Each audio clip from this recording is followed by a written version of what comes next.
ஒரு நாள் அரசன் தன் நாட்டு நிலையைப் பற்றி அறிந்து கொள்ள மாறுவேடத்தில் நகர்வலம் சென்றான். அப்போது நகரத்தில் 2 பிச்சைக்காரர்கள் பிச்சை எடுப்பதைக் கண்டான். ஒரு பிச்சைக்காரன் கடவுள் பெயரை சொல்லி பிச்சை கேட்டான். இன்னொருவன் அரசனின் பெயரை கேட்டு பிச்சை கேட்டான். அரசன் தனது சேவகர்களிடம் அந்த 2 பிச்சைக்காரர்களையும் தன் அவைக்கு அழைத்து வரும்படி ஆணையிட்டான். அவர்கள் அந்த 2 பிச்சைக்காரர்களையும் அழைத்து வந்தனர். அரசன் அவர்களிடம் ஏற்றிலிருந்து 2 பிச்சைக்காரர்களும் பிச்சை எடுப்பதை பார்த்தான். ஒருவன் கடவுள் பெயரை சொல்லியும் இன்னொருவன் அரசனின் பெயரை சொல்லியும் பிச்சை எடுக்க காரணம் என்ன என்று கேட்டான். அரசன் அதற்கு கடவுள் நம்பிக்கை கொண்ட ஒரு பிச்சைக்காரன், அரசே, இந்த உலகம் முழுவதும் கடவுள் நம்பிக்கையால் மட்டுமே இயங்கிக் கொண்டிருக்கிறது. அதனால்தான் நான் கடவுள் பெயரை சொல்லி பிச்சை எடுத்தேன் என்று ஒரு பிச்சைக்காரன் சொன்னான். மற்றொரு பிச்சைக்காரன், அரசே, இங்கு இறைவன் யாருக்கும் கண்ணுக்கு தெரியாத பொருளாகவே இருக்கின்றான். ஆனால் தாங்களாகிய அரசன் நீங்கள் அனைவருக்கும் ஆனால் கண்ணுக்கு தெரிந்த விஷயம் அரசன் மட்டுமே. அரசனால் மட்டுமே ஒருவன் செல்வம் பெற முடியும். அதனால்தான் அரசன் பெயரை சொல்லி பிச்சை கேட்கின்றேன் என்றான். அரசன் இருவரையும் அனுப்பிவிட்டு தன் அமைச்சர்களிடம் இது பற்றி ஆலோசித்தான். அமைச்சர் அரசனிடம், அரசே, முதல் பிச்சைக்காரன் சொன்னதுதான் சரி. இறைவன் அருள் இருந்தால்தான் அந்த உதவியை பெற முடியும் என்றார் அமைச்சர்.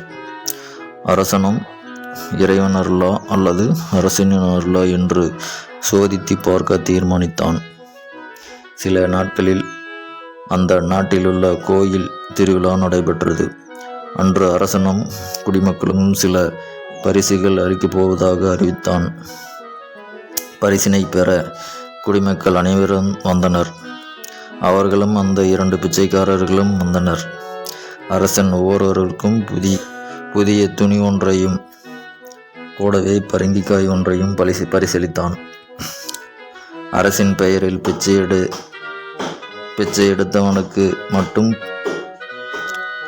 பரங்கிக்காயினுள் தங்க வைர நகைகளை வைத்து பரிசளித்தான். கடவுள் பெயரை சொல்லி பிச்சை எடுத்தவனுக்கு எல்லோரையும் போலவே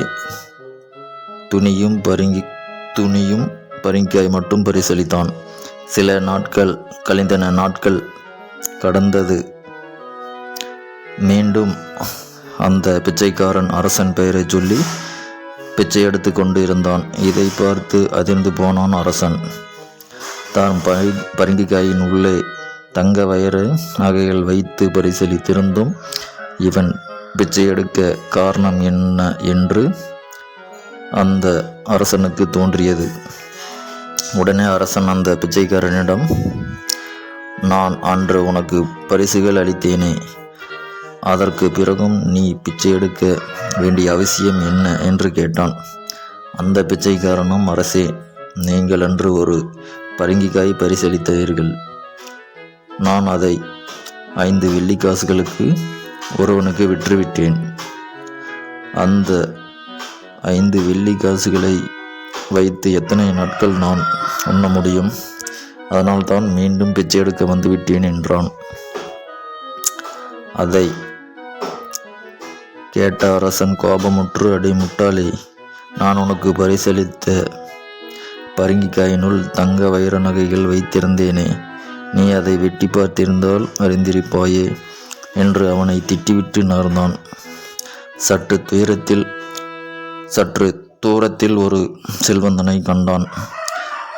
அவன் இறைவன் பெயரை சொல்லி பிச்சை எடுத்தவன் என்பதை அரசன் அறிந்து கொண்டான்.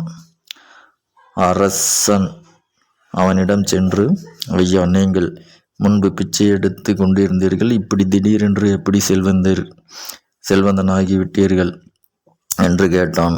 அதற்கு அவனும், அரசே, நான் என் தந்தை இறந்த தினத்தில் சிலருக்கு இறைவனை செல்வந்தன் கூறினான். அரசே, என் தந்தை இறந்த தினத்தில் ஊர் பொது மக்களுக்கு ஒரு நாள் உணவளிக்க பரங்கிக்காயை 10 வெள்ளிக்காசுகளுக்கு வாங்கினேன். அதை அறுத்து பார்த்தபோது தங்க வைர நகைகள் இருந்தன. அதனால்தான் நான் செல்வந்தன் ஆகினேன் என்று கூறினான். செல்வந்தன் ஆகினேன் ஐயா என்று கூறிவிட்டு அவன் சென்றான்.